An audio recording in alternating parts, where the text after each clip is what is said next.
So dito guys, kung napapansin ninyo, nakafocus ako sa pag-stacks para naman mamaya ma-one hit natin ang kalaban.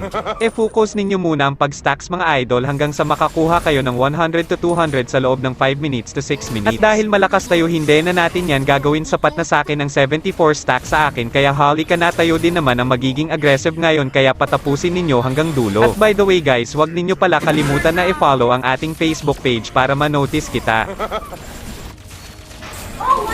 At dahil matagal-tagal din akong hindi naka-update sa mga solid supporters ko dyan, pasensya na kayo guys, madami lang akong ginagawa at palaging pagod sa trabaho, at para naman makabawi man lang ako, shoutout ko na lang kayo at maraming salamat sa panonood ninyo guys, at malapit na din tayo umabot ng 30k followers. At dahil malapit na tayo sa 30k guys, hindi na ako nagdalawang isip na bigyan na agad itong Layla nila at Kimi.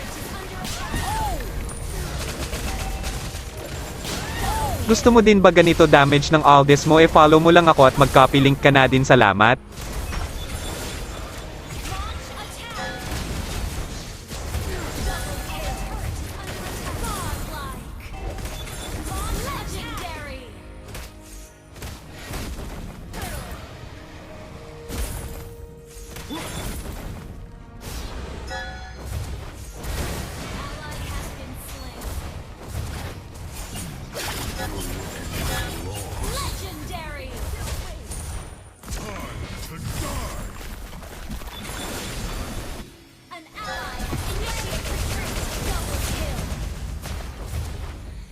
Dito guys, ikot puwet ko dito nang hinabol pa ako ng Kimi at hindi pa nahiya, pinitas niya pa ako. Kaya nagdesisyon ako dito na target lock ko siya hanggang sa matapos ang laro.